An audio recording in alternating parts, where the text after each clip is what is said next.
दोस्तों नमस्कार। बात करेंगे कि निफ्टी कल कहाँ पे ट्रेडिंग कर सकती है। कल दिन रहेगा मंगलवार और तारीख रहेगी 19 मार्च। देखिए निफ्टी ने बहुत ही ज़्यादा क्लियर कर दिया। अगर आप देखोगे तो ऊपर की तरफ एक रेजिस्टेंस निफ्टी ने बनाया है जो कि है लगभग 22,120 के आसपास, मतलब 22,100 का कॉल कहीं ना कहीं सेलर के द्वारा सेल किया गया है। ओके, नीचे की तरफ अगर आप देखोगे तो नीचे की तरफ जो जोन बना के मार्केट ने बनाया है वो कहीं ना कहीं 21,930 के आसपास, मतलब कहीं ना कहीं सेलर ने 21,950 का पुट यहाँ पे बेचा है।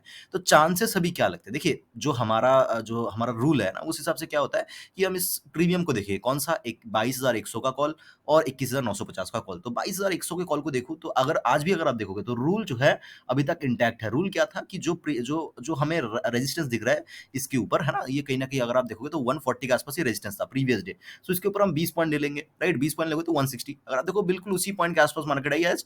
इसके भी थोड़ा-सा नीचे से मार्केट फिर से नीचे आ गई। मतलब 160 के आसपास का इनका एसएल है। तो आइडियली जो कॉल का सिनेरियो बनता है वो कहीं न कहीं 160 के ऊपर ही कल बनता है, लेकिन ये बंद हुआ है 100 के आसपास। तो हो सकता है जब तक ये 160 ब्रेक हो तब तक बहुत बड़ी मोमेंटम ऑलरेडी हो जाए, है ना? तो हम उसको मिस नहीं करना चाहते। ये हुई पहली चीज़। दूसरी चीज़, अगर आप पुट के अंदर देखोगे तो पुट के अंदर कोई भी ट्रेड प्रीमियम के हिसाब से जो है आज नहीं बना, पहली चीज़।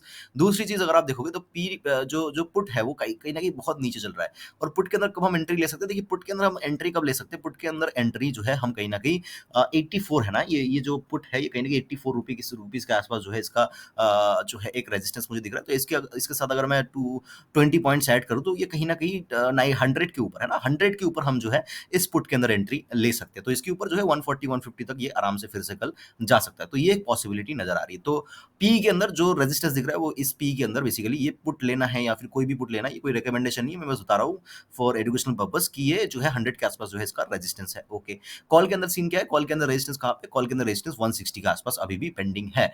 तो कल क्या हो सकता है? मार्केट क्या कर सकती है? देखिए, मार्केट कल चकमा दे सकती है। हो सकता है मार्केट जो है बहुत तेज़ी से कल ऊपर जाए, राइट?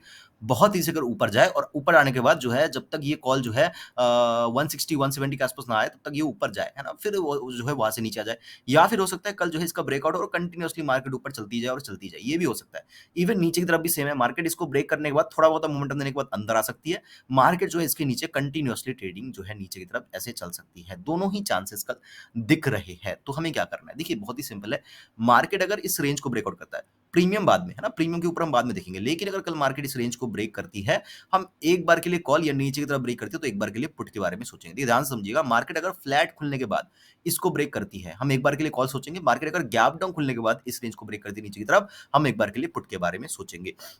मार्केट अगर फ्लैट खुल के भी इसके नीचे आ जाती है तो भी मैं जो है यहाँ पे पुट के बारे में सोचूंगा। ओवरऑल मुद्दे की बात क्या है? मार्केट किसी भी तरीके से ऊपर या नीचे ब्रेक करे, कल के दिन फ्लैट खुले, गैप डाउन खुले, गैप अप खुले, कुछ भी करके इस रेंज के बाहर निकले, हम एक बार के लिए कॉल का ट्रेड लेंगे। लेकिन उसके अंदर क्वांटिटी हम बहुत ही कम, मतलब 10 या 20% क्वांटिटी के साथ ही हम इसके ऊपर ट्रेडिंग करेंगे।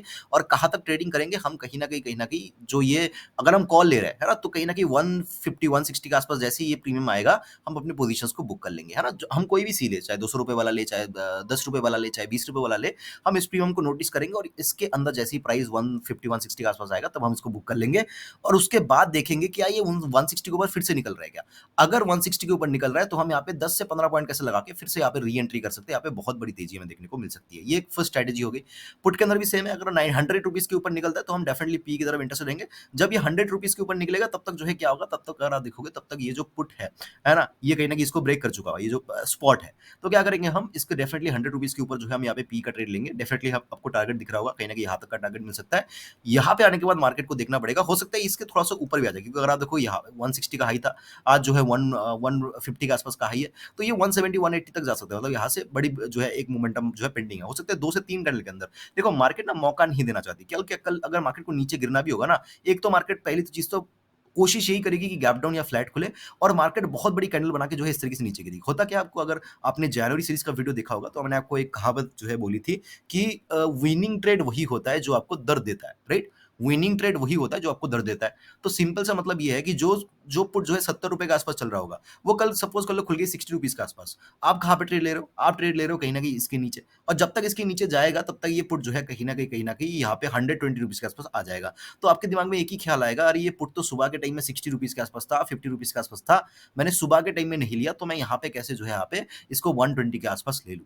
तो है ना, तो वहाँ पे मन मान जो है जो है मानता नहीं है ना। सो वही जो है मार्केट को फायदा उठाना, तो ये मार्केट जो है कर सकती है, राइट? और अगर किसी भी रीजन से मार्केट इसको ब्रेक किया, काफी ऊपर तक गई, फिर जो है एक जगह पे एक रेंज के अंदर रुक गई, है ना, इस तरीके से रेंज के अंदर रुक गई, या फिर नीचे बहुत तेजी से आई, फिर एक रेंज के अंदर रुक गई, है ना, फिर हमें वेट करना है। जो सेफ प्लेयर्स है वो क्या कर सकते हो, इस रेंज को, है ना, ये जो छोटा सा रेंज बनेगा, इसको अगर मार्केट नीचे की तरफ ब्रेक करती है तो तब जो है यहाँ पे रिवर्सल का ट्रेड आप ले सकते हो। और अगर इस तरीके से मार्केट जो है इस रेंज को ऊपर की तरफ ब्रेक करती है तो यहाँ पे एक कॉल का ट्रेड आप ले सकते हो, जो रिस्की प्लेयर्स है ना। और जो बहुत से प्लेयर्स है उनको भी रिवर्सल ट्रेड लेना है, तो वो क्या कर सकते हो, मार्केट ने इसको ब्रेक किया, इसको ब्रेक करने के बाद अगर मार्केट फिर से इसके अंदर आ रही है ना, इस रेंज के अंदर आ रही है, तब जो है यहाँ पे आप पी या फिर यहाँ पे आप सी का ट्रेड ले सकते हो। तो बहुत ही सिंपल मार्केट है। थोड़ा सा कल मार्केट ट्रिकी हो सकता है, थोड़ा सा वोलेटाइल हो सकता है। दो चीजें हो सकती है, या तो कल बहुत ज्यादा वोलेटाइल होगा या फिर बहुत ज्यादा ट्रेडिंग कल मार्केट हो सकता है ना, दोनों ही चीजें पॉसिबल है। तो देखना पड़ेगा मार्केट क्या करना चाहती है। मुझे नहीं लगता कि इस रेंज को मार्केट ऊपर या नीचे की तरफ ब्रेकआउट करेगी कल, है ना, करने को कर सकती है, बट मुझे ऐसा लग नहीं रहा है। मैं एक बार के लिए, अगर मैं पर्सनली बोलूं तो एक बार के लिए अगर मुझे मार्केट फ्लैट खुले, गैप अप खुले ना, तो एक बार के लिए मुझे अगर इस पॉइंट के आसपास मिले मार्केट रेजिस्टेंस लेता हुआ, तो मैं यहाँ पे एक बार के लिए पी का ट्रेड पर्सनली जो है यहाँ पे लेना पसंद करूंगा, अगर करता है तो। लेकिन ओवरऑल जो है एनालिसिस हमारी सेम रहेगी जो हमने डिस्कस किया। आई होप कि वीडियो पसंद आई होगी, अगर आई होगी तो प्लीज बताना, है ना, कमेंट करना, लाइक करना, चैनल को सब्सक्राइब करना। मुझे सुनील आपका बहुत बहुत धन्यवाद।